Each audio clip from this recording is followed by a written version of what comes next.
Welcome everybody to EACS 2025 Week 1. We've got a very, very good matchup here to kick things off. NATO versus Troglodyte Tribe. I am Narc, joined by my one and only beautiful co-host, Connie. How are we doing, well, this morning, this night, wherever we are from around the world? Because this is a very multinational tournament that's going on. I think at this point, Remy, it's global. You know, it's 4:30 in the morning in Australia. It's 8 o'clock here in the UK. Not too bad for us, especially given our schedules and our hectic routines. But it has been such a long time since me and Narski sat down together in the booth. It's been about a good few months, and I'm more excited to actually get back in the room with you and get some action going. That's where a lot of my endorphins being released today. And COD Mobile, that's the game of choice that we want to really get our product out there, but not also that. Showcase a brand new system format and bringing Africa in for the first time, a region that has been definitely developing COD Mobile for the last year or so, worked on their region and their championship around 2024 time in February. So yeah, I'm quite excited. It's a brand new format system, but the same old beautiful gameplay that we love at home. Yeah, and I'm excited as well to see more regions get their kind of spotlight, right? I think it's something that I always preach, and especially coming from APAC in normal competitive COD or I guess traditional competitive COD, and then coming to COD Mobile as well. It's good to see more regions get their spotlight as well. New season, new maps, I believe, and new metas probably starting to develop. So I'm excited to see what this season brings in terms of its adaptability from these teams. And we've already got a big substitute on Troglodyte Tribe, I believe. So that'll be a big talking point going through this series, Connie. I believe you can give us a rundown briefly on that one as well. Of course, the standout player from the last split, Season 1 of EACS, UCE, however you want to call it, Six Fly has transitioned over to Troglodyte Tribe. So what this means, well, the best player going on to a different team automatically boosts their power rankings and makes them originally a mid-table team to now a top contender. So I don't know who on the scouting department of Troglodyte Tribe managed to pull this transfer off, but it is probably one of the best moves we will see all season. I mean, Six Fly is a player with plenty of accolades to his name, not just the MVP for the season last split, but also ranking amongst some of the top players to come out of the European region. This is going to be quite a tall test, especially for the other team, NATO, heading from Africa. That is where I think we have to look towards what can be said and done. Well, Troglodyte Tribe's lineup, of course, Champy, Rob, Veer, Spy, and Caesar. This will be your 5 players entering the lobby today, and it's going to be a very spicy lookout for every single one. Yeah, I don't think the players are exactly correct for Troglodyte Tribe, but once we get into the lobby, we can definitely get confirmation on who the players are going to believe. I believe it's Swag, Meliodas, Mute, Sixelfi, and another fifth. I can't remember off the top of my head, but it'll be very interesting to see if they will, have him fit seamlessly into the team, right? I think it takes usually a little bit for a new player to come in, develop, to start really, feeling comfortable, even though, him being one of the most highly sought after players from last season, you'd expect him to fit in quite well. But as a team, it's going to be quite different going forward. And here's the updated team name, the player names, I should say, there you go. Going into this. So, yeah, I mean, I got to say, it's going to be an interesting time to see how this team performs, especially, against a newer region they probably don't have a wealth of experience against, being Africa. I mean, in terms of what could be expected, I mean, ACE have always been one of the top organizations to come out of the entire continent. NATO, though, not too far behind, will have Nundi, Narc, Hate, Karma, and Dean on the lineup today. And, this is quite a tall order, as mentioned before, when we were going over the Troglodyte Tribe lineup. But we don't know so much. They come out and storm as clean 2-0 today. It is a best of 3 to kick off today's matches. And yeah, there's plenty of room in a best of 3 where you can pull off crazy upsets, right? I mean, we've seen it time and time again across normal 4v4 COD and COD Mobile. But the actual series for today, the maps you're going to be seeing on camera, Summit for the Hardpoint, Coastal for the Search and Destroy, and Raid, the glorious Raid for Control. It's quite a nice spread there, not repeating maps in this series, but we are going to have very huge tactical elements when we're seeing these 3 placed together in this format. Yeah. I mean, look, Summit, Raid, pretty, stock standard maps in terms of, everyone's knowledge. I think it's good to see some comfortability here going into it, right?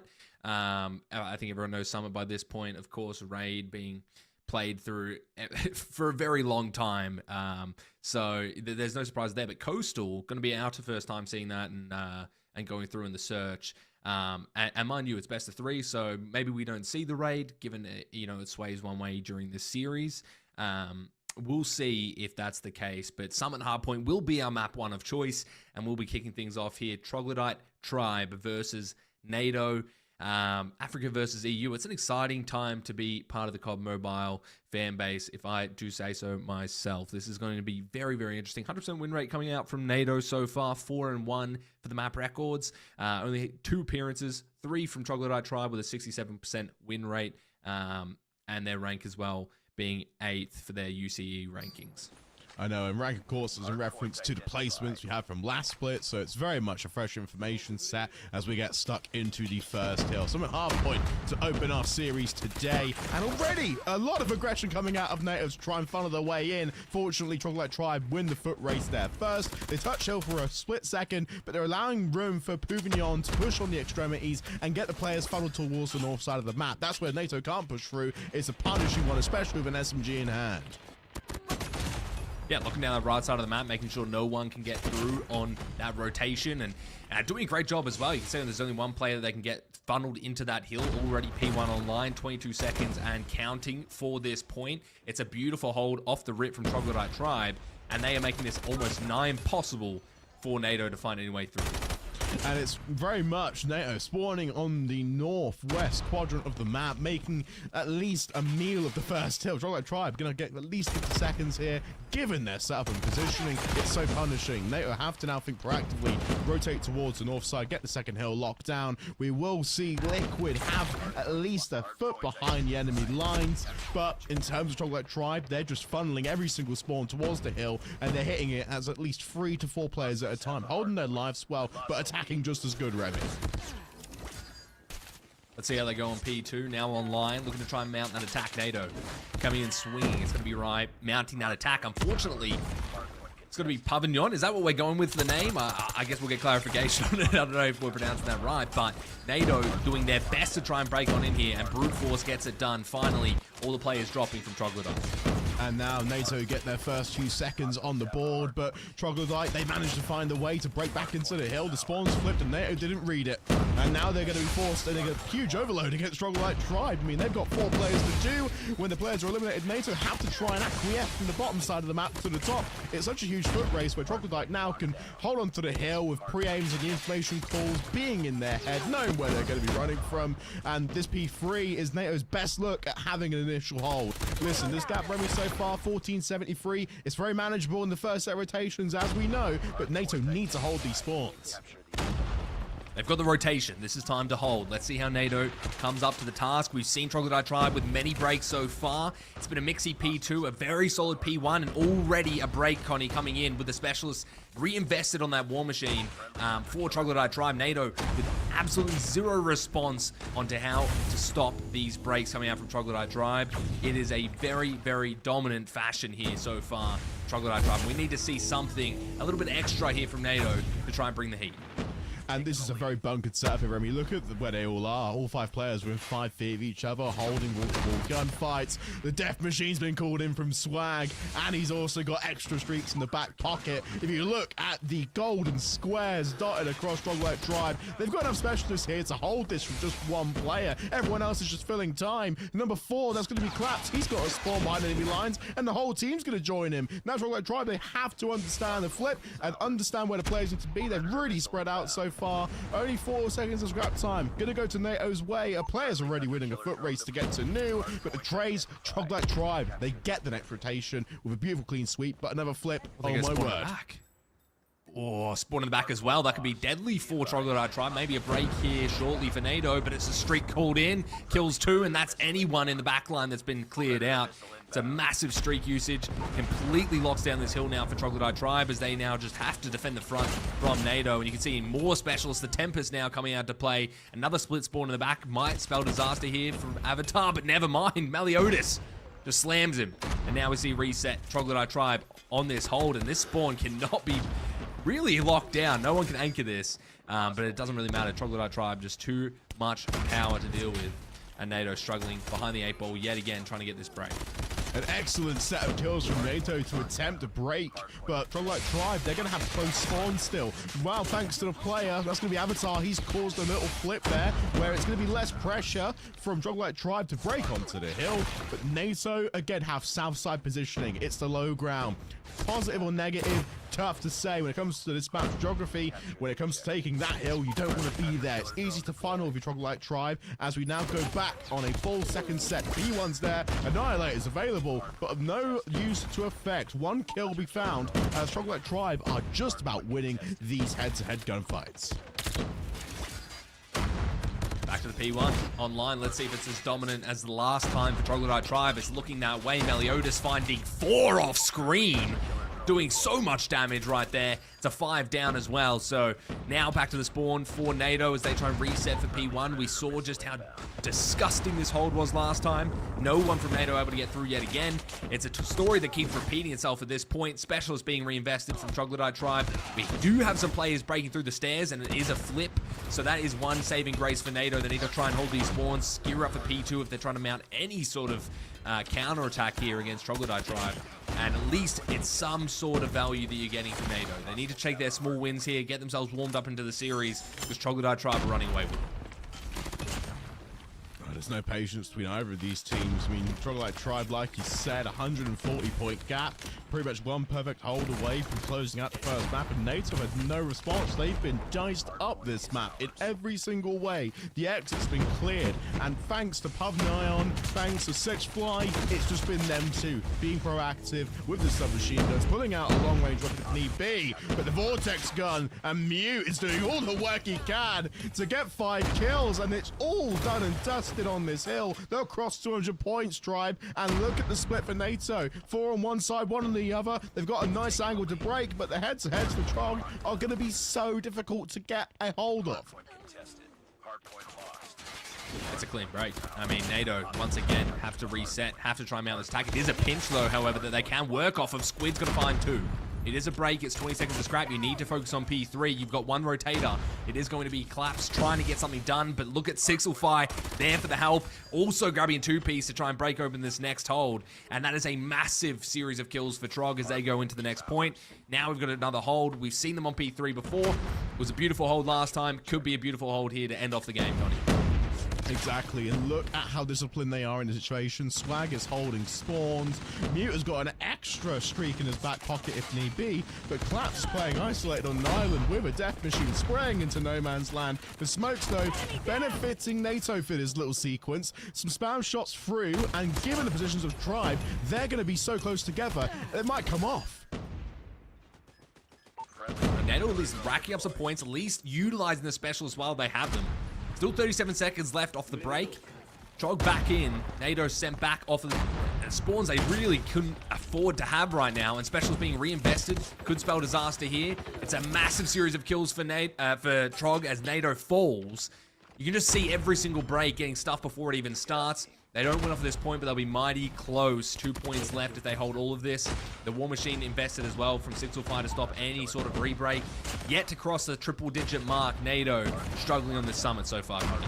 It's been an absolute storm of a map so far, and Tribe are adding streaks to injury.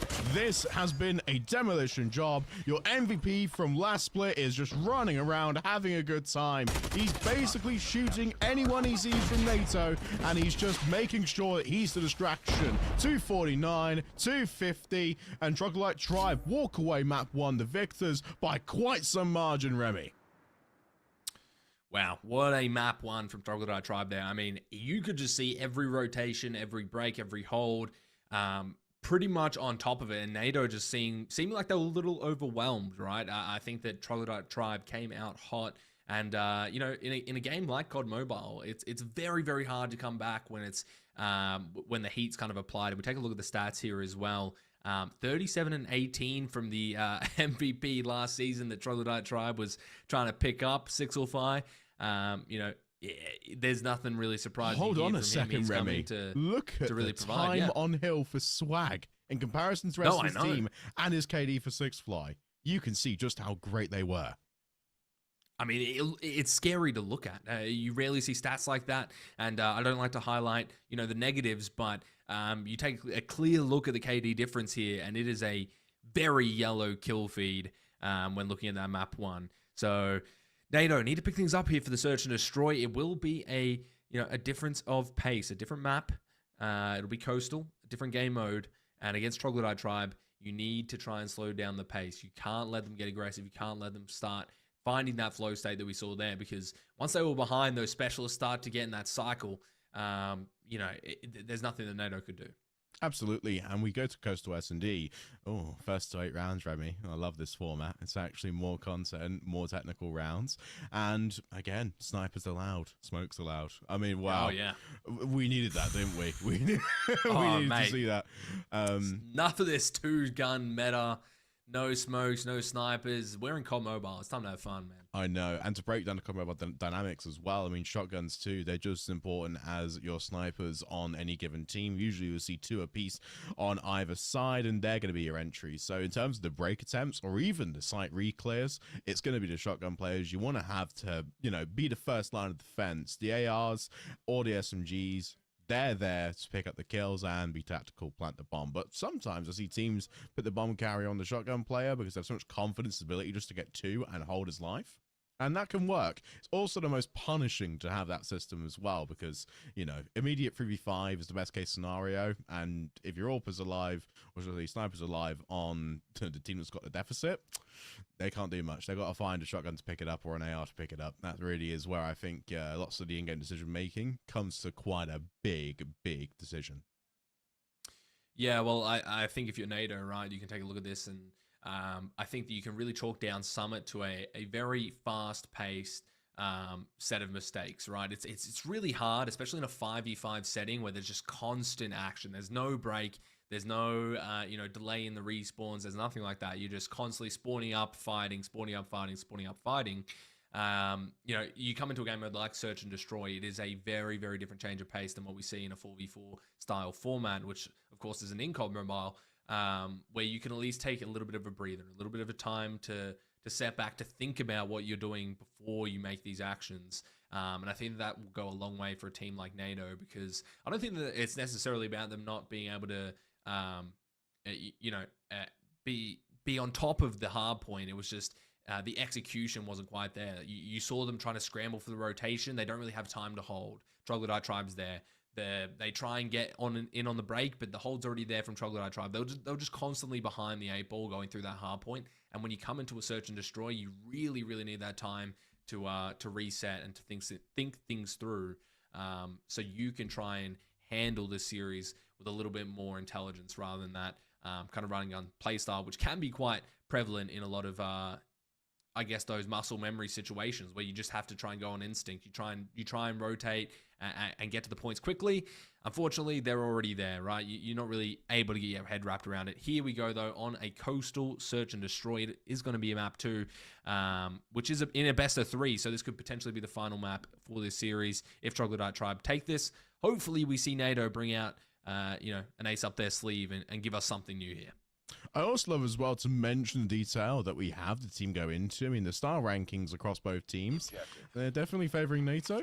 I love the idea as well, region to region. But okay, we're already getting our first on Coastal, and we're seeing that it's very punishing. A Dust 2 style format where you can put the sniper right across to the enemy spawn, and it punishes straight away.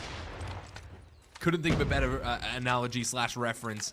The sniper's swinging off rip. I said that they were going to have some time to breathe. Turns out on this map you can't. Sniper in the hands of Squid, now trying to get some sort of pick, getting chased down by Meliodas. There's no escape here, my friend. Avatar the last to drop, and Troglodyte Tribe with the first round win. Quick round as well from the breakoffs to identify the key areas. I mean, again, you'll have your sniper committing to mid most times, but I'm loving the way in which we see Tribe move around the map. They like to funnel towards B, and they controlled it straight away. Even though A was on the candle for NATO, they have got their set plan. Now, looking towards this new round, Nates go high. A rush towards B for NATO on this one, but it's met with counterforce from Tribe. I think 3 players stacked towards that B site for the side of Troglodyte Tribe, trying to mount that attack. A lot of kills could potentially be had as a trade one apiece, so at least you trade that even if you're trying to defend. Unfortunately, Mute going to have something to say about that with the help of Swag, and you can see this big rotation coming in from the 2 players of NATO left in the 2 versus 4. Now a post plan in effect. Sniper in the hands of Squid. What do we got? Oh, that's punishing as well. Look at this setup, Remy. They've covered every exit. They've double stacked bomb. They're only relying room here for Pavnion to actually cover the north lane if need be. But Squid got an angle. He's waiting to see just a little pixel on the screen to call the shot, but knows he can't swing this door. 6 angles to re-clear. Avatar gets an open of the pistol, and that is 2 angles to look for Tribe. They can pick him apart, but the time has to be on their side, Remy. Yeah, time's out of me here. No time remaining. It's going to be a clean sweep from Troglodyte Tribe yet again. Nice B execute. Nothing that NATO could do to defend that one. I think it was just a little too spread. They should have called the rotation a little bit earlier, going for that double flank. Little hard to try and pull off, I think, in that situation, especially on such a wide map that is Coastal. We'll see how the Dust 2 double doors are going to go down. It's going to be Pavnion getting one and colliding for the hit marker of the second. Oh, Gotti. This is some OG type of gameplay we're seeing here. I'm loving it. Now we're seeing another attack coming through on this B site. Kills coming back, though. It's a 4 down for the side of NATO. There we go. They come out swinging. Pavnion, the last player left in the 1 versus 3. Sniper in hand. What have you got in this matchup? What a clean take from NATO. They had 2 submachine guns out that round, and they executed it perfectly, but a 1v3 left. The sniper rifle in hand. Not optimal weaponry for the pressure. Maybe looking for a submachine gun or to use the pistol, but the experience of Pavnion can't go unnoticed. NATO are looking to commit this bomb. There's a 1v2.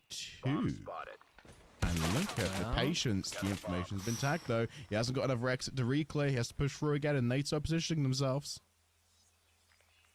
He's got to try and channel this angle. Avatar playing very close. The shoulder comes in as well. The Bane switch. COD fundamentals could come through. Player up close. The quickscope not landing. It's a first round win for NATO. And a beautiful round at that. Completely shutting down the B side. And that's what I was talking about, Connie. Stack those plays in. You don't go for the big long rotations, the flanks. And you find some success. NATO at least getting around on the board. Now, 1-2, 1 round differential.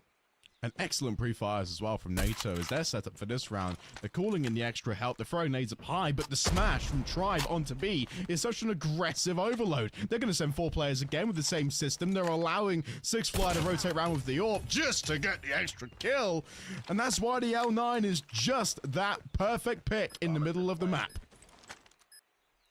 You see the value that that's having. Pavnion as well, getting a little bit over aggressive. 6 or 5 though, finds 2 with the sniper, and a 3rd will come their way from Pavnion. So he takes care of that last player. 3-1 lead for Troglodyte Tribe, and you can see as soon as they get that success, that value on B, that stack comes through.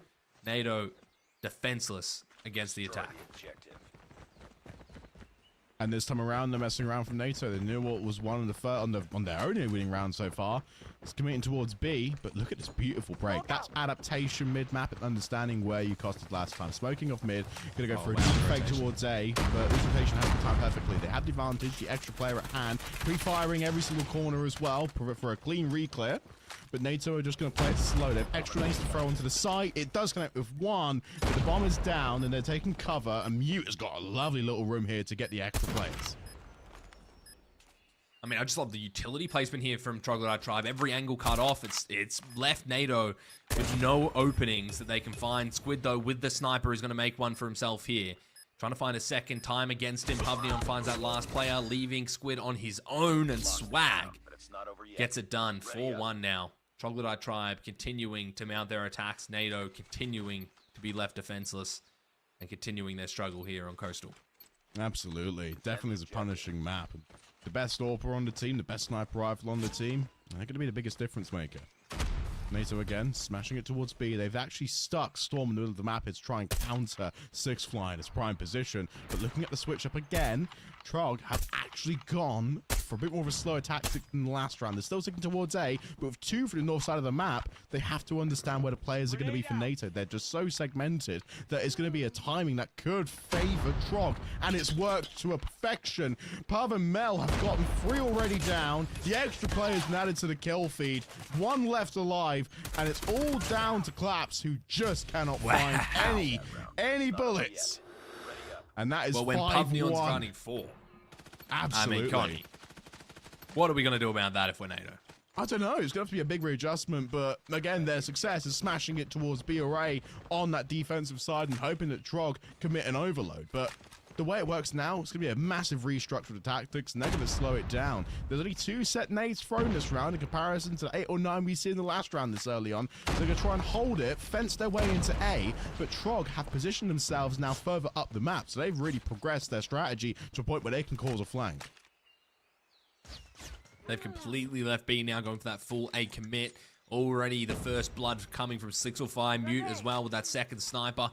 It's so much damage early on. NATO's only able to find 1 amongst all of this, losing 3 of their players in the process. Storm is able to at least find some success here. 2 versus 3 is what we're left with, Connie. 1 minute 15 on the clock. Storm looking to try and be aggressive with that sniper, but gets caught by Pavnion. We're all left up to Avatar in the 1 versus 2. Luckily, he has got bomb. And he's got a VMP in hand as well. But again, the panic is setting in now for NATO. Because he has to pre-fire every single corner because he can get rushed by 2 players from 2 different angles. Lovely position to take, though. No information tag from the nades for Trog. So, as far as they're aware, Avatar is not to be seen or found. But patience is a virtue. 45 seconds left. He's going to wait out this site, hoping they recommit to B. Or he himself can recommit to B. So this is going to be a nice little adjustment. But it's about the window opportunity. He spent his last nade to try and get a kill. Nothing to be found. Could have been worth it for a re-clear or even for the post. But as far as this goes, an after-plant setup is not going to be viable for NATO in this spot. A trophy on the bomb just to cover himself if he were to have the extra pressure. But looking at the belt remaining for Trog, they've got nothing left to spend but some guns available. Trog hand in hand now, Avatar against both of them. Finds 1 player, looking trying at the second. Does go for the pre-fire, but they did separate. 1 versus 1, can he find it? Avatar missing the shots. Pavnion not missing a single in return on his body, putting him to death. Wow, 6-1 now for Troglodyte Tribe as they take away this search and destroy. So far, it's been very, very strong from Troglodyte Tribe. Of course, first to 8, it still has some playtime, but NATO really needs something to bring themselves back in this. Defend the objective. Well, this round they got the first sniper up. The smoke's gonna clear. Oh dear. 6 will fly. Muscle memory kicked in for a second there. Now what are NATO doing? They're aggressing towards the east side of the map, trying to take care of A. But Melodious is there with the submachine gun. Bomb has been dropped. 2v5. And they have been punished. The open lane, though, in a 1v4. Oh, it's going to be tough now to see Avatar try and get bomb. He has to re-clear the players left. 7-1. Oh, my word. That is an impressive way to close out a series, especially given Troglodyte Tribe's new pickup, Six will fly. I mean, again, he's against NATO. He's against one of the best teams in Africa. And that's the statement right there. I mean, what a way to open it up today. Yeah, I mean, you can't really fault them there. Troglodyte Tribe just looking phenomenal out there on the pitch, really. I mean, look, they came out swinging in the hardpoint. You know, I was hoping NATO would have a little bit more extra breathing room here on Coastal, but I think it's a tough map to navigate, right? I think that having that open mid space, and you can see immediately how much value you can get from taking that map pressure. Troglodyte Tribe was great at applying it. They were immediately in. They were immediately grabbing as much pressure as they could throughout the map. And NATO, unfortunately, not really much to answer it. You look at the KDs, 14 and 2 from Pumnian. We saw him have a great hardpoint, and now his search and destroy prowess as well. It's a scary team, Troglodyte Tribe, right now to look at in any region, not just EU. It is a phenomenal performance here. Yeah, standalone. And I just can't really compliment enough the decision to bring Six will fly into the team. Whoever got him into the team, biggest change up. But I feel like in terms of overall spread as well, I was impressed with Swag. I was impressed with Pavnion. Plenty to really talk about across all 5 players and how they're harmonizing on the map. But I think in terms of NATO, where the improvements lie, it was just going to be more reps, more practice. Again, this is a debut for Africa in the league so far. And the first season always going to be the biggest learning curve. So I'm looking forward to seeing just what can be done, but also how we can see the teams develop in different ways and how tactics might stand out from different regions. Because that's where I think the international aspect comes in, and where different play styles across all over the world, like you mentioned before, can have an impact. Well, Before we get our next series of the day underway, we're going to send you guys to a bit of a break as we get that series sorted. But I mean, look, a banger to start things off. Hopefully, it's a banger to end the day as well. We'll see you guys then shortly. Good evening, ladies and gents, and welcome to yet another interview. Tonight I'm joined by Mute from Troglodyte Tribe. Mute, how are you doing, my friend? Hello, I'm good. How are you? I'm doing fairly well myself. Thank you for asking. I'll get straight into the questions. As a fresh and upcoming team, there are already high expectations surrounding Troglodyte Tribe. How do you guys deal with the pressure? How do you guys handle that pressure? Well, there's only one way to handle the pressure, and that is to just do the thing. So we will do our job and our best abilities, and we will try and make the most out of it. So you That's the goal. just go into the game and you have one goal in Just, yep, mind. That's to perform, and that's what yep. you do. Just deal with it. Yep. Sounds about right. Well, you've entered the UCE rankings at 8th place, if I'm not mistaken. An impressive feat for a new team. Do you feel that's a fair reflection of your team's performance so far, or do you believe that your team deserves to be ranked higher? Well, I do believe we deserve to even be ranked higher, to be honest. I know the potential that we all have, every single player individually and also as a team.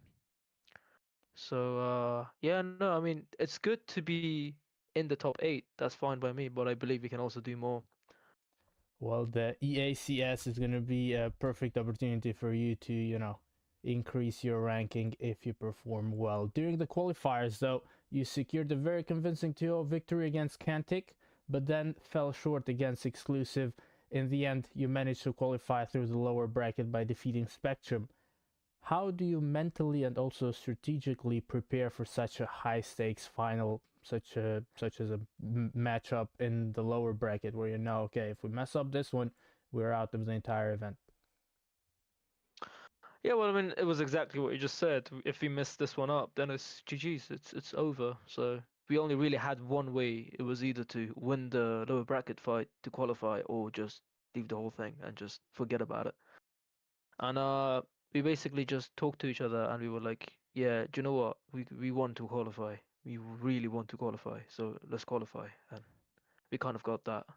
Yeah, the rest It was is just this history. Yeah. whole, yep, the rest is history. It was just this whole, if I want it, I get it sort of thing. All right. Quick question: do you want to win the entire EACS though? It would be nice, yes. I do really want to do that. I know it's going to be difficult though. There are lots of great teams, but I'm here to win. I'm not here to lose. All right. And so is my team. Yeah. That's exactly what I was expecting. You're determined to play at least at your very full potential, but by now you've gained valuable experience playing against European teams. You also played in the qualifiers against European teams, but have you already faced any African teams before? I believe so. We've scrimmed a bunch of African teams before, just a normal scrim, but not in a tournament really. No, this is going to be our first time. Well, how excited are you to play against a brand new region such as Africa? Or does that worry you a little, or are you even more confident? No, like we're even more confident to be honest. It does not worry us at all. But however, we are excited to see how they play because as a team, of course, we're not worried. We're not worried at all. No, Well, it sounds exciting. It sounds interesting, and we're ready to go. It does indeed sound very interesting, and I am definitely looking forward to seeing what you guys can do through the group stage at least. But yeah, obviously, getting through the group stage is a key objective. But what is Troglodyte's minimum goal for the EACS? I asked you before if you want to win it. Obviously, everybody goes in with the intention to win it. But what is your minimum goal? How far do you guys realistically aim to go in this tournament? We actually never discussed that really, but I'm just speaking for the whole team right now. I think we're at least looking for top 3, if not, like that's like the minimum goal. Even if we get like number 4, it's still not gonna satisfy us as much. We'll be It- like, yeah, sure, it was a good run, but it would be nice to be in the top three. That would be our minimum goal, to be fair. And that's just me, though. I'm speaking for the whole team. We've never really discussed that before. But yeah, I would say top three maybe. There are teams If we- such as Animus Exclusive, NMS NRW, exclusive. International in the mix, and you still Yeah, believe you're going to be able to make it top three. we can do it. Yeah, nothing's impossible. Nothing is impossible. Indeed, I love your commitment. I love your determination, and I'm very excited to see what you guys can deliver in the playing fields. But I'd Mhm. also love to learn more about the team itself. Who founded Troglodyte Tribe, and how did it all begin? So it was, I believe the first ones to actually do it were Jimmy and Meliodas. I don't exactly know which one created the whole clan. I think it was Meliodas, I'm not sure, but it was those two first, and then Milan joined, and then me and Swag sort of joined on later in the tournament, and Puvin has always been there as well. All right, how long have you guys, with your current roster, been playing together? Well over a year now, I would say, yeah, about a year, All right, so maybe. not bad at all. You have that chemistry going for yourself, I assume.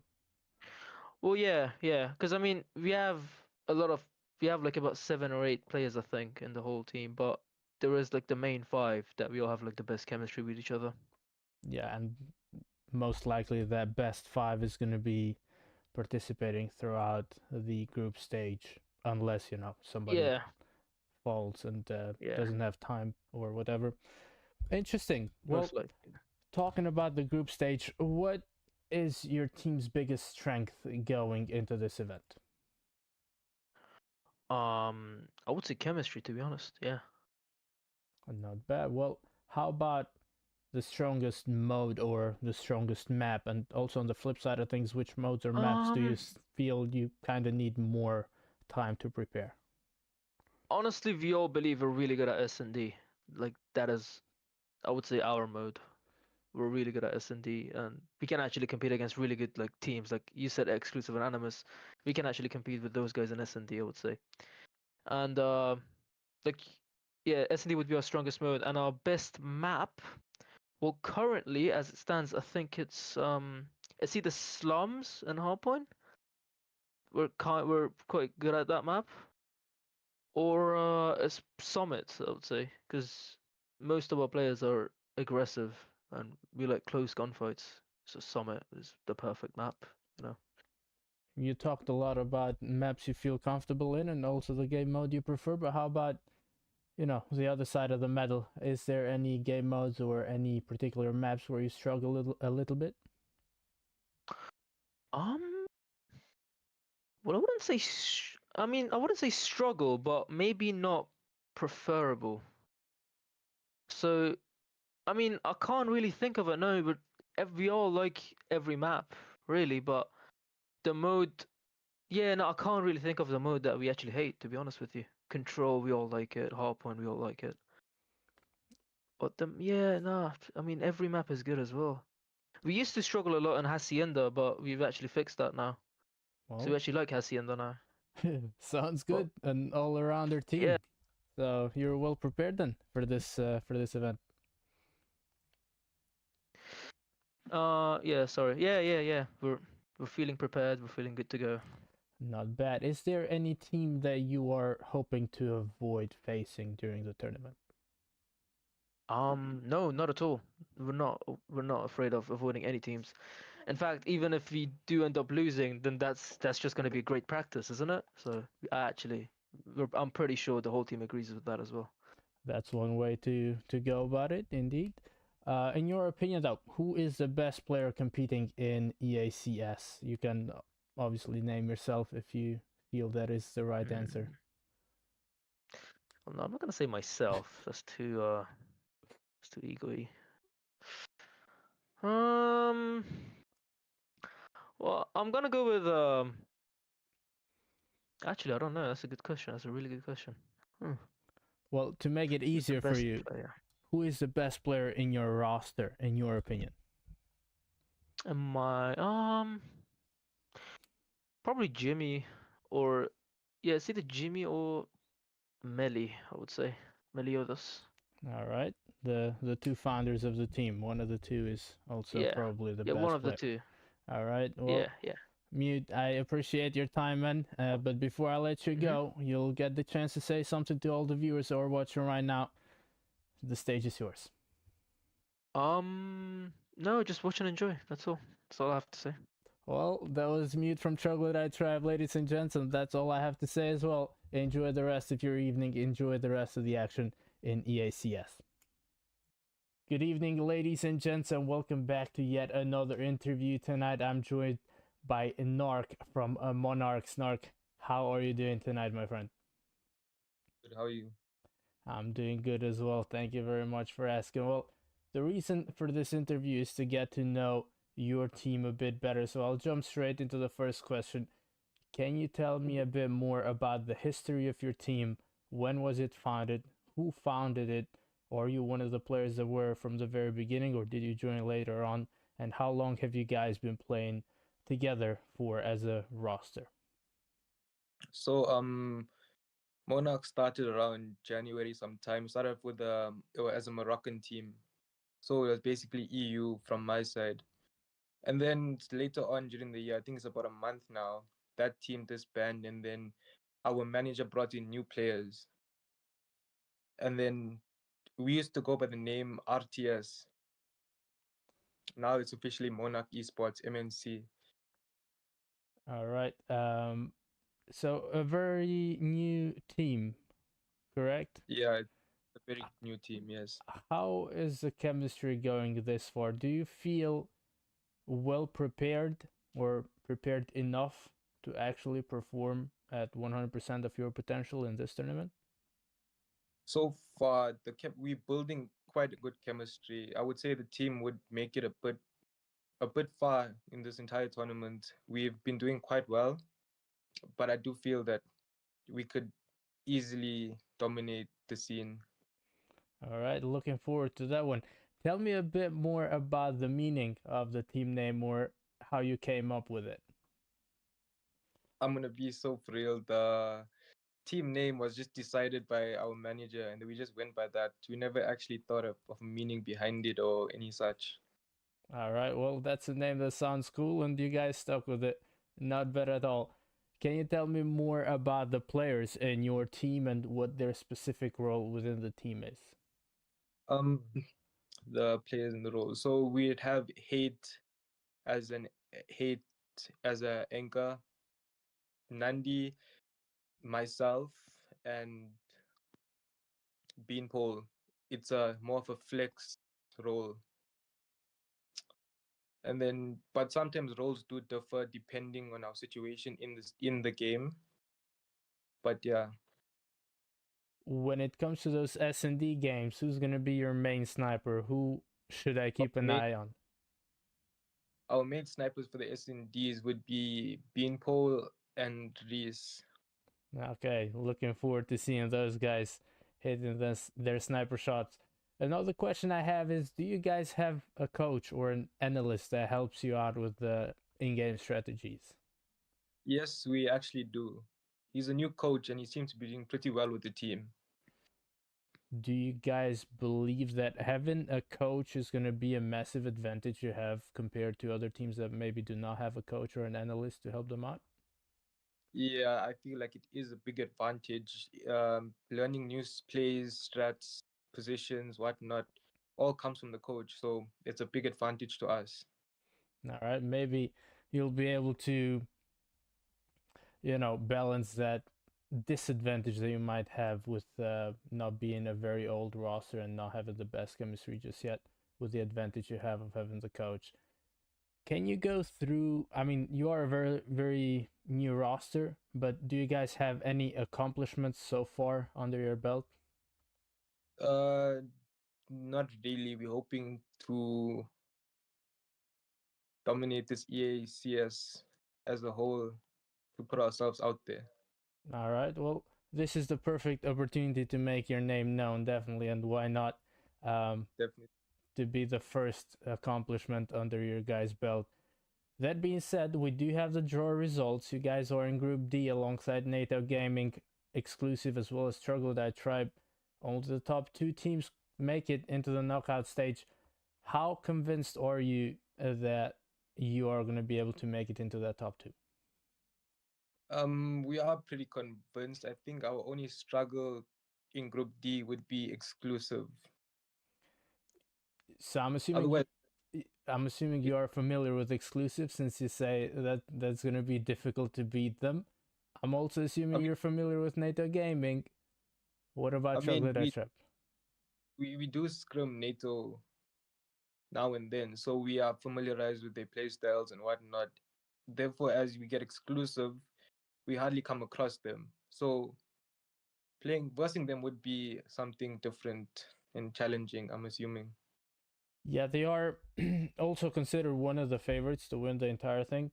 So also considered the favorite to make it top 1 in your particular group. So I'm also looking forward to seeing how you guys are going to be able to compete against them. You do have plenty of VODs to work with. Exclusive are not a new team, so you can go ahead and analyze the way they're playing. My question though, yeah, go ahead. No, I was just about to say, yeah. My question is more concerning the side of Troglodyte Tribe. Do you guys think you can easily beat them, or are they going to provide a bit of trouble for you as well? I wouldn't say they would be a trouble towards us, but I would say they would be more of a challenge competition, you know? Wouldn't just be something so. It won't be easy, but you are convinced you're going to win. Yes, definitely. All right, that's what I wanted to hear. Well, you guys are top 8 in Africa because you are one of the 8 teams participating in EACS that made it through the qualifiers. If you had to place your team in that particular ranking, where would you sit between these 8 teams that are representing Africa right now? I would say in top 5, definitely top 5. Okay. Love to hear the confidence. Well, one more question regarding the best player, the best African player in the EACS. Who is that particular player in your opinion? My opinion would be Charisma. Okay. You're not the first one to mention that name either, so interesting. Well, I think Charisma is going to be very flattered to hear your opinion. That was it. Sure. That was it from my side. Before I let you go, once again, thank you very much for coming here and answering all my questions. It was a pleasure. But before I let you go, you have the stage and you can say whatever you like to all the viewers watching right now. I don't think there's much to say, but all I'm gonna say is don't be shocked when Monarch is gonna be on top. All right, ladies and gents, you heard it from the man himself, Narc. Do not be shocked when Monarchs make it into top 1 in Group D and maybe win the entire thing. We'll never know. I guess we'll find out. Time will tell. But that is going to be it for this interview. Thank you very much for tuning in and enjoy the rest of the evening. Enjoy the rest of the action in EACS. Good evening, ladies and gents, and welcome to yet another interview. Tonight I'm joined by Mute from Troglodyte Tribe. Mute, how are you doing, my friend? Hello, I'm good. How are you? I'm doing fairly well myself. Thank you for asking. Well, I'll get straight into the questions. As a fresh and upcoming team, there are already high expectations surrounding Troglodyte Tribe. How do you guys deal with the pressure? How do you guys handle that pressure?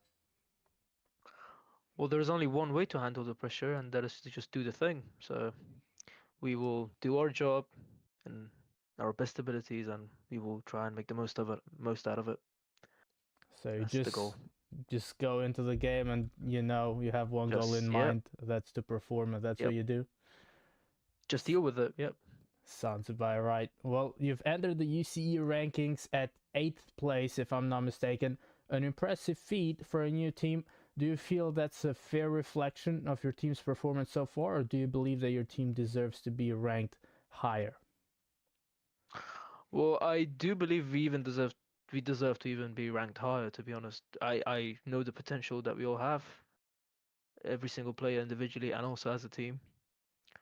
So yeah, no, I mean it's good to be in the top 8. That's fine by me, but I believe we can also do more.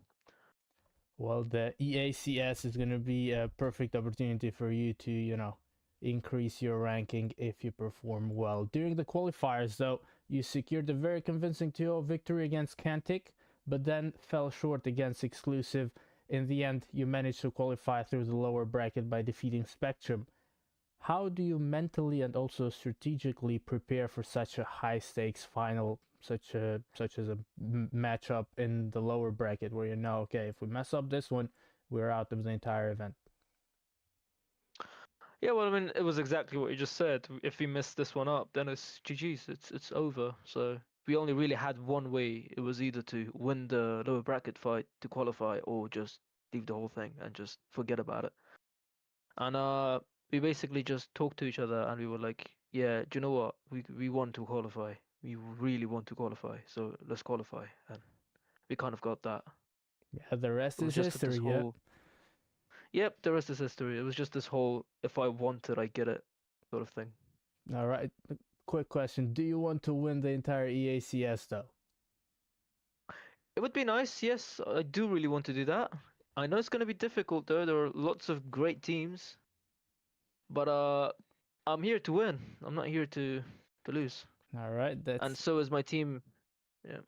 That's exactly what I was expecting. You're determined to play at least at your very full potential, but by now you've gained valuable experience playing against European teams. You also played in the qualifiers against European teams, but have you already faced any African teams before? I believe so. We've scrimmed a bunch of African teams before, just a normal scrim, but not in a tournament really. No, this is going to be our first time. Well, how excited are you to play against a brand new region such as Africa? Or does that worry you a little, or are you even more confident? No, like we're even more confident to be honest. It does not worry us at all. But however, we are excited to see how they play, because as a team, of course, we're not worried. We're not worried at all. No, Well, it sounds exciting and sounds interesting, and we're ready to go. it does indeed sound very interesting, and I am definitely looking forward to seeing what you guys can do through the group stage at least. But yeah, obviously, getting through the group stage is a key objective. But what is Troglodyte's minimum goal for the EACS? I asked you before if you want to win it. Obviously, everybody goes in with the intention to win it. But what is your minimum goal? How far do you guys realistically aim to go in this tournament? We actually never discussed that really, but I'm just speaking for the whole team right now. I think we're at least looking for top 3, if not, like that's like the minimum goal. Even if we get like number 4, it's still not gonna satisfy us as much. We'll be It, like, yeah, sure, it was a good run, but it would be nice to be in the top 3. That would be our minimum goal, to be fair. And that's just me though. I'm speaking for the whole team. We've never really discussed that before. But yeah, I would say top 3 maybe. there are teams If we, such as Animus Exclusive, NMS NRW, exclusive. International in the mix, and you still Yeah, believe you're going to be able to make it top 3. we can do it. Yeah, nothing's impossible. Nothing is impossible indeed. I love your commitment, I love your determination, and I'm very excited to see what you guys can deliver in the playing fields. But I'd also love to learn more about the team itself. Who founded Troglodyte Tribe and how did it all begin? So it was, I believe the first ones to actually do it were Jimmy and Meliodas. I don't exactly know which one created the whole clan. I think it was Meliodas, I'm not sure, but it was those two first, and then Milan joined, and then me and Swag sort of joined on later in the tournament, and Puvin has always been there as well. All right. How long have you guys, with your current roster, been playing together? A win over a year now, I would say. Yeah, about a year. All right, so Maybe. not bad at all. You have that chemistry going for yourself, I assume. Well, yeah, yeah. Because I mean, we have like about 7 or 8 players, I think, in the whole team. But there is like the main 5 that we all have like the best chemistry with each other. Yeah, and most likely that best 5 is going to be participating throughout the group stage, unless somebody Yeah, falls and yeah. doesn't have time or whatever. Interesting. Well, Most likely. talking about the group stage, what is your team's biggest strength going into this event? I would say chemistry, to be honest. Yeah. Not bad. Well, Well, welcome back, everyone. It's wonderful to see you all. Wonderful to see Narski as well. That was actually a visual effect, by the way. He wanted to zoom out and zoom. Yeah. Sorry, I'm not where- hearing any sound from the thing. So That's why our production I'm kicking value. back. I'm relaxed. That's why we just make our own stuff. Yeah. My vmix was muted, so apologies for that. I'm just kicking back. But so should you, honestly, because this is going to be a great matchup coming through. I believe it's another EU versus African matchup, if I'm not mistaken, Connie. I believe so. Yeah, We just sort of get told, and then we can. Yeah, exclusive versus Monarchs. So we'll see. We'll see how it is. Okay, that's a good one. I got all the yeah. So context. I think it's going to be a pretty good knowledge. matchup. The biggest thing about this one, Remy, is exclusive for a long time since Season 4, Snapdragon Pro Series in Season 3. Arguably the best European team on the market that you can get. Champy, Rob, Veer, Spy, Caesar, 5 players. Very much a new system and a new lineup for this team in this season. I'd say just from the year-to-year basis, they always seem to have the facilities and the equipment to get a team together. That just is immediately number 1 across the whole region. So these probably are one of your favorites alongside many others, but they are the most notable. And then when it comes to at least the split head-to-head, I mean, let's have a little look into Monarchs as well with Storms, Liquid, Avatar, Squid, and Claps. I believe that's actually the lineup for NATO. Unless they switch names. Yeah, I was about to say that. Those are looking familiar. I remember Squid in the scope on Coastal. We'll see how these two teams go head to head. I mean, you've got to come in realizing, I guess, as well, like Africa being the more underrepresented region as well, maybe not having as much wealth of experience for the international teams, especially against a region like EU. Probably, I would imagine a similar story towards traditional COD and the APAC players that we have down here, where you can have a really good wealth of natural talent, but going forward, when you come against the international talent, you don't have as much experience, so they kind of fall short during the international matchups a little bit. But the only way to get better at that is to get more experience, is to play against these players, and that's what we're going to see here. It's Nundi, Narc, Hate, Karma, and D coming in for this team. So yeah, I'm excited to see the map set as well, see what we've got going, see how this matchup is going to go ahead. It's a best of 3 yet again as well between these two teams. And I gotta say as well, credit to the production team. Interview was slapping. To fill in the break, that was some great job. So props to the productions team working behind the scenes to get things sorted for you guys. And we are going to have a copy-paste from the last series in the best of 3. Summit, Hardpoint, Coastal, Search and Destroy, Raid, Control. I'll say it once, I will say it again. Very technical map setup. And in terms of a split for best of 3, from what we learned as well now, Summit's all about controlling the central point of the map with the 4 core exits. The south side of the map, again, is the low ground when it comes to geography. So in terms of gunfights, submachine guns may go there for a flank, but it isn't the most optimal. Coastal, Search and Destroy basically does 2, Raid, Control, an already legendary classic. We don't need to get too much into that one. Yeah, I mean, look, if it's the same map set, then we're probably going to see a similar story get painted here. I mean, look, whether or not it'll be the same teams from the same region doing the same things is yet to be seen. But I'd like to see a little bit out of Monarch here to push the pace a little bit on this summit, to see what they bring coming forward. They've had 3 appearances compared to Exclusive's 8. And, I gotta say, for 8 appearances, 87% win rate with the number 1 They're rank in the UCE rankings. Oh. Yeah, I mean, coming into this, I don't think we're going to be holding any bars going through. It is going to be a very, very, very tough team to go against.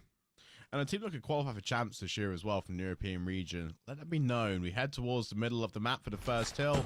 9 nades have been glittered across the site, and a smoke for Karma allows a beautiful exit where he can hopefully sneak behind enemy lines. But as the trades do cascade across the kill feed, primarily exclusive are in the hill. Last player Nundi with supporting cast behind him, hoping to get some time. But in terms of the actual head-to-head, it's very aggressive from both teams. Non-committing to a threat just yet. Hoping again that we see exclusive get the first 30 points. That's their core idea. Monarchs, though, are trying to keep that stay and hold on for P2. Yeah, I mean, look at the damage already. Exclusive in on the point, looking to get that P1 started, looking to get some time racked up. Early pressure coming through, but Ben's able to find 3 for himself as he slides into the hill on the break. There we go, Connie. That's what we need to see out of that last series, was a little bit of breaking on this P1, not being scared, coming in confident. That's what we're seeing. Kill feed turning yellow yet again, but at least it's a good contest for P1. Now we can start to work on P2 if we are Monarchs. And these kills early on are so crucial to earning towards score streaks, towards specialists, and both teams have got the same sort of concept already dialed down to a key. It's about who can use the best war machine, who can use the best grab gun. There's plenty to tuck into, but we now rotate over towards this P2. Already exclusive are the first ones to touch time. They have supporting cast again to retake the hill if need be, but Monarch's positioning off the rebreak is actually slightly better. A lot of pressure on Rob to actually get the shotgun up there, take out the remaining players and regain control. Yeah, I mean, Veer's just sitting here lighting up this hill with the war machine. It's a good break coming out from exclusive. We saw a good little streak coming there from Karma, able to get some very valuable kills online. The streaks, specialists now starting to be invested as well from both teams. It's going to be very hard to deal with, but exclusive, able to get some good time on P2. Monarchs with the rebreak. Now we're seeing some scrap fall towards them. P3 on the cards now for Monarchs as they have to find this rotation as well as managing this P2 break. It's going to be very difficult. Narc, though, is going to be the tip of the spear here as they try and mount this rotation towards P3.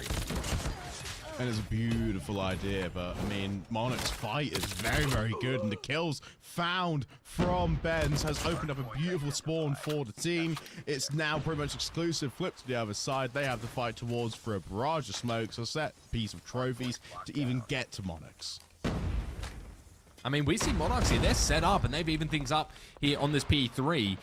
Exclusive, struggling a little bit here on this summit now as we go into the second part of this game. P3 online, big time racked up and a big hold as well. They're sent back to the spawn, no one near the hill. Equalizer's now invested for Benz. Let's see what he's got. He finds one. Rob's going to drop. Champy as well next. It is a very dominant hold. A third for Benz as well with the equalizers. Completely shutting down this hill. Sparrow as well in the back pocket for Nundi. P3 is a money hill, and we're seeing it here. So much damage coming out from Monarchs, and a big lead starting to develop. Oh, they're using all the specialists early on. The Sparrow was of no use. War Machine sadly taken out.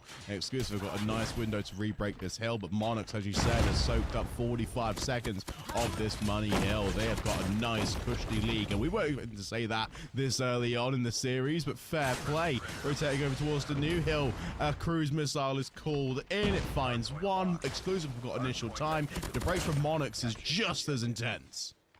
Wow, on the rotation, they absolutely slay the entire team of exclusive trying to hold this. There's 2 players left at the point. We've got Gravity Gun invested here as well. Could be some big damage. Another rebreak from Monarchs with another specialist invested and another 5 down coming from Monarchs as well. 50-point lead now. Yeah, starting to accrue for Monarchs, and this is really the prowess. Remy, this is the I've spotted UCE rank 1 important. team. Yeah. I've spotted this important. There's only 4 players in exclusive right now in the lobby. Oh, that's why. I was wondering why the note. kill feeds weren't lining up. That makes more sense. DC. So Monarchs are just 5v4, roadhousing the entire map. But still, I mean, with the extra player, they're getting time exclusive as well. They're holding on with 4 to try and get the scrap. This is quite a formidable display. Yeah, my apologies, mate. I was geeing that up a little bit too worries. much. I just spotted it. You I was spot wondering. this one. This is like crucial. Yeah, I mean, look, that completely turns my mindset about this map now, because credit to Exclusive for still hanging in there and making this competitive. You would have thought that it was 5v5, so maybe testament to how good Exclusive is as a team, and I'll eat my words here as we go to P1 for the second set of rotations. Rob still going to be trying to press that attack, switching out from the shotgun to the VMP, as well as the claw being invested here from Hate.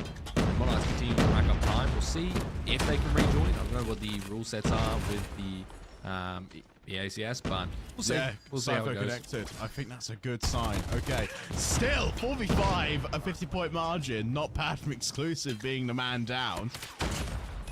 I must say, fair play to Monarchs. This is going to be an interesting P1 now. They've stacked it quite nicely. They're adjusting well to the north side of the map, ready for the P2. And it's all about now throwing the nades for Exclusive to try and get a break on for it. Yeah, so apparently if they can reconnect after 30 seconds, then they're allowed to come back in. If not, they might not be able to. So we'll see how this continues. But yeah, 4v5 for Exclusive. This is tough scenes for them, but it could be an early map 1 win for Monarchs as they, you got to take whatever advantage you get.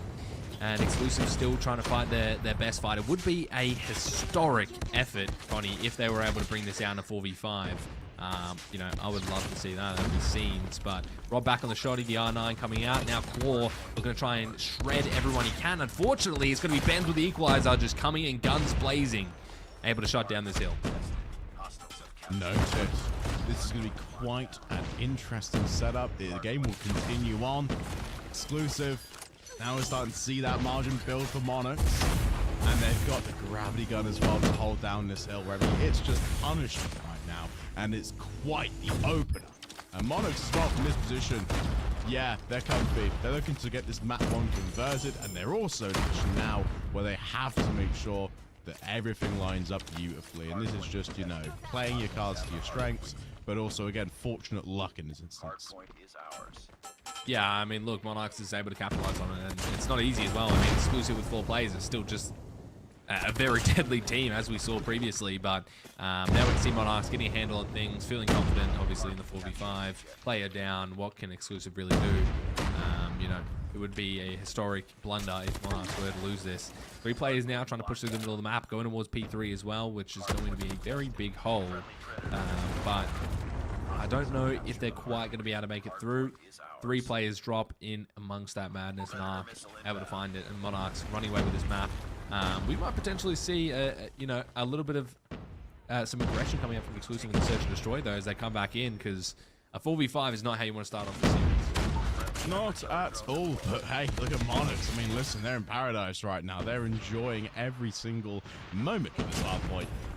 Because, I mean, what more can be said and done? The extra player, the specialist, the streaks being available in this current moment. I mean, what more can we say?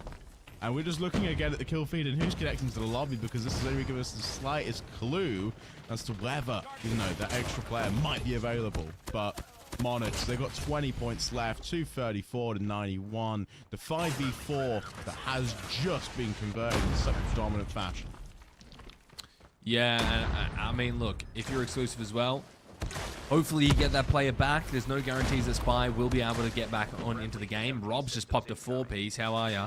But, I mean, look, 240 to 97. Monarchs running away with this game, 4v5. No surprises here. The Search and Destroy, however, if this does go to a 4v5, could be a very, very different story. It's a lot more playable in a 4v5 than it is in a Hardpoint. Such a team-based game mode where you have to have a lot of control on the map, a lot of players to try and block spawns, and all the other good stuff that comes along with Hardpoint. But it's going to be a map 1 win, from Monarchs, and an unfortunate loss for Exclusive.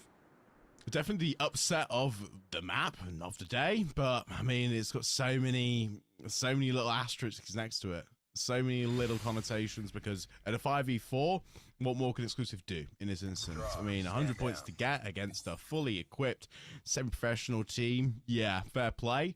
But Monarchs are walking away with a very, very comfortable map 1. Again, Nundi really had a lot of impact, especially with the Sparrow in hand. But everyone, was in such a beautiful wonderland being against 4 Exclusive players. The hill time is then minimum 79 seconds apiece. The impact is spread evenly, and no one had a bad one. But I must say, in terms of Veer holding his own and Chumpy holding his own, it was pretty much, you know, what more can they do in this instance?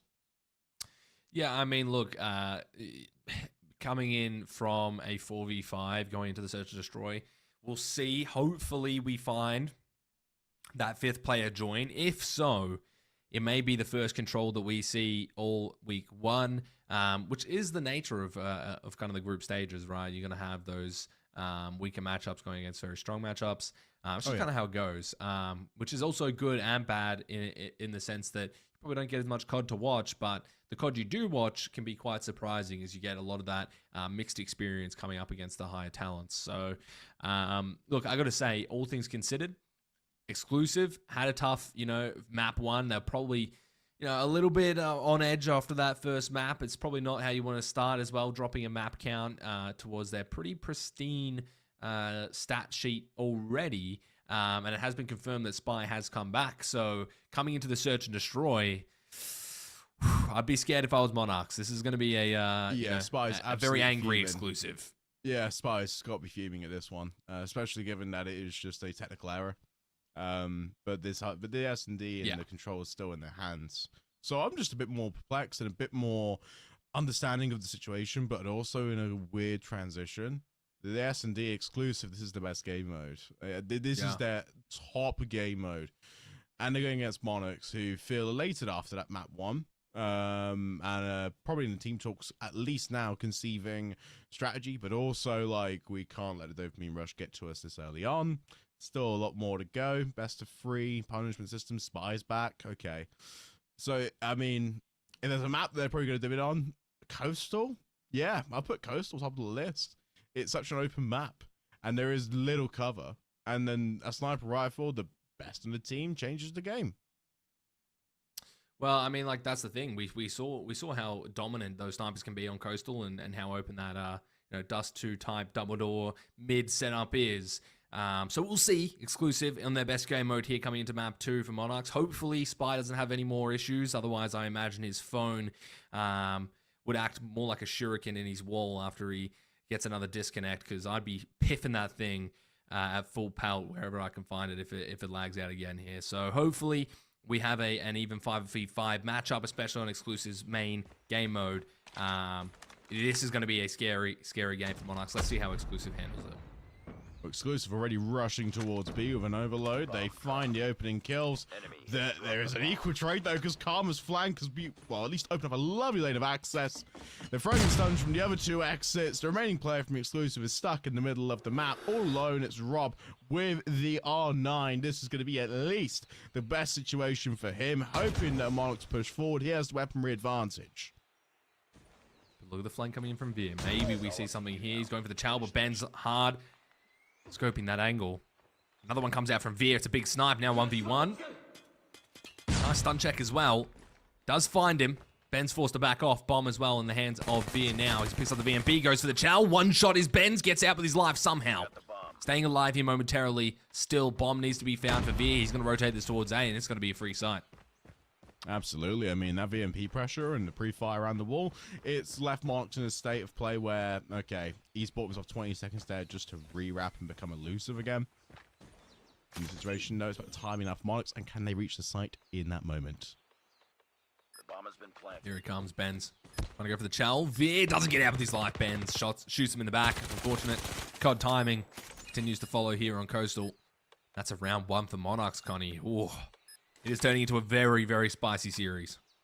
They've made a lovely meal of the opener so far, and I feel like Exclusive strategy, getting the attacking round, very similar from the last series where NATO were just slamming it towards B and hoping for the best.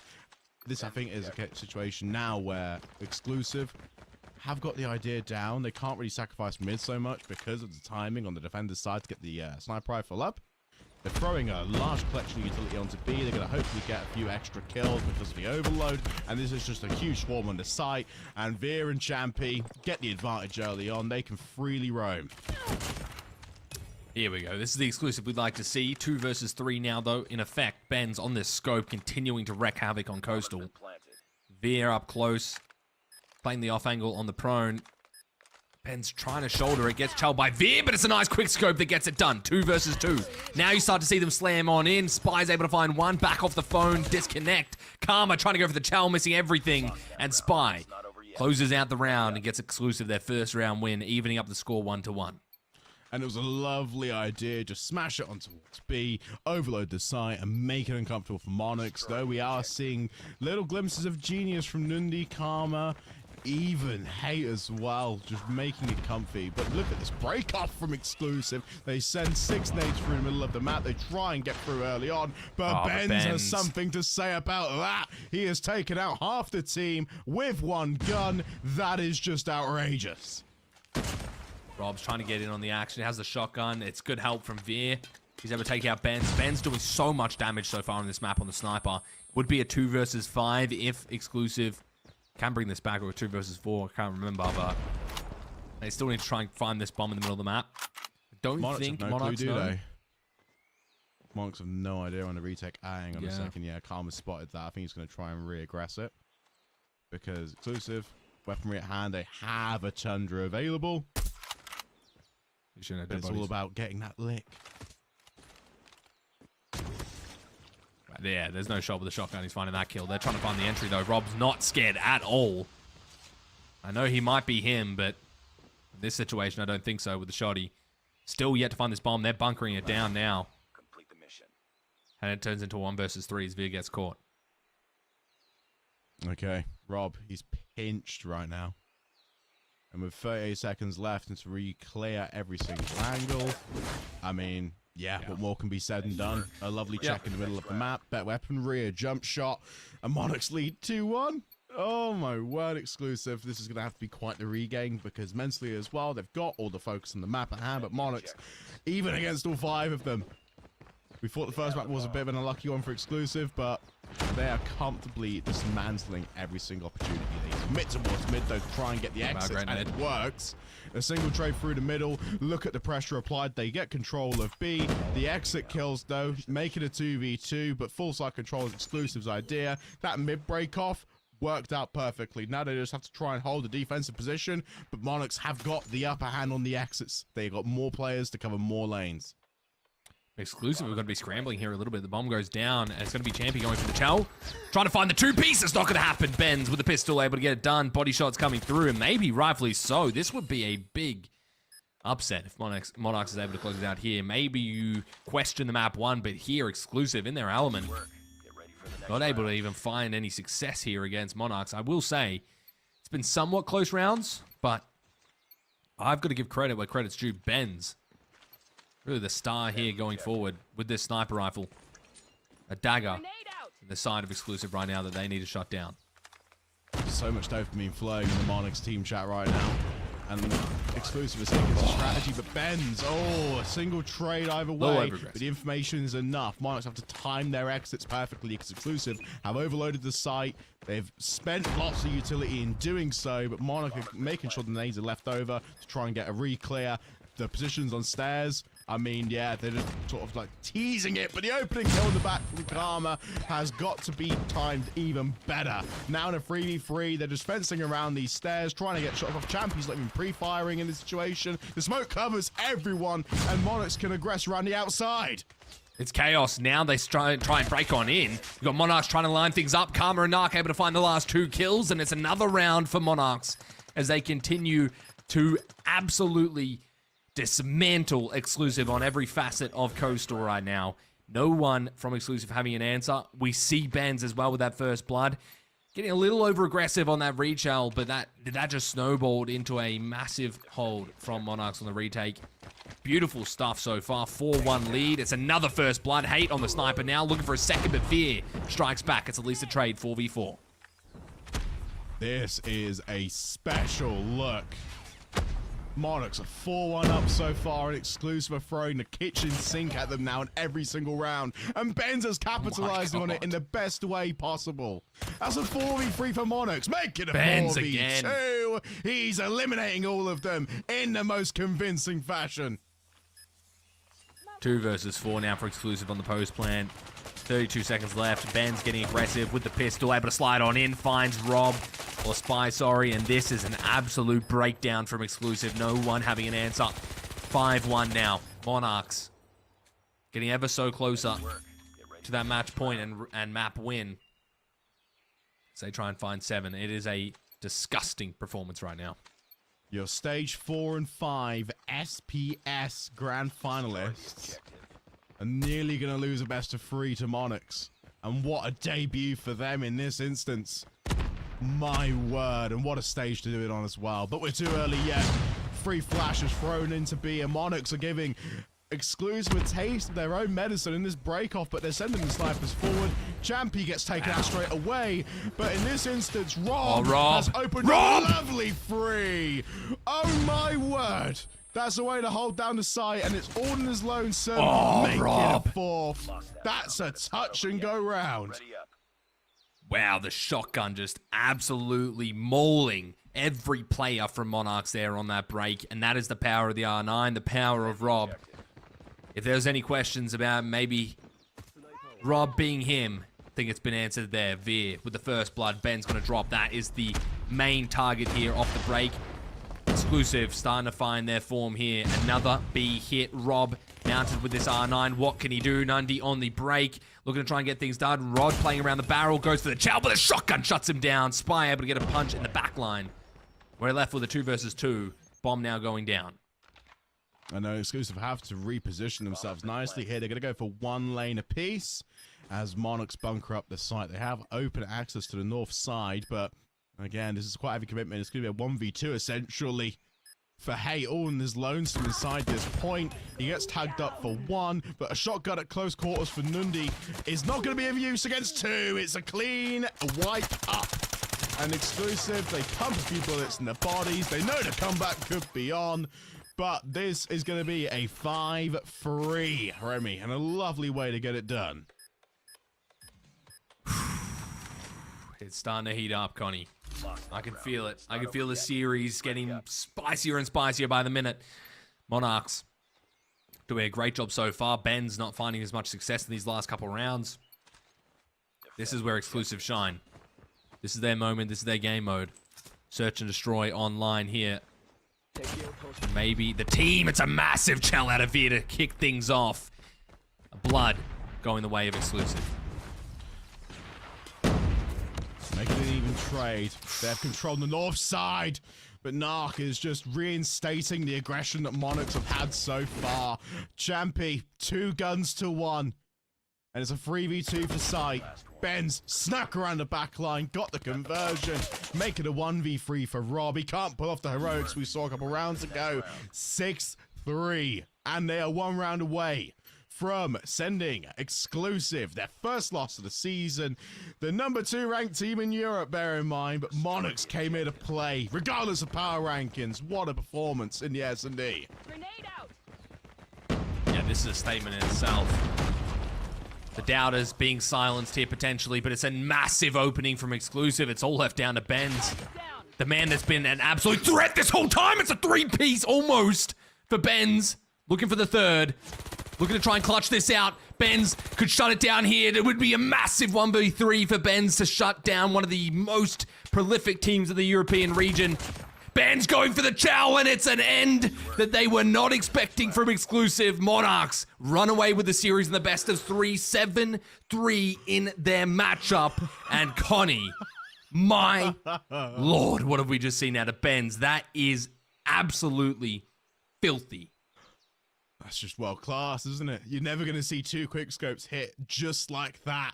That's a 3v1. The hit from Exclusive was pretty much perfect, but Benz had the impact of God himself. He just eliminated everyone in what felt like 1 clean move, but it was completely improvised. You had no idea what to do, but as soon as the 2nd kill was there, the 3rd kill, I mean, he actually stopped for a second. You saw him unscope.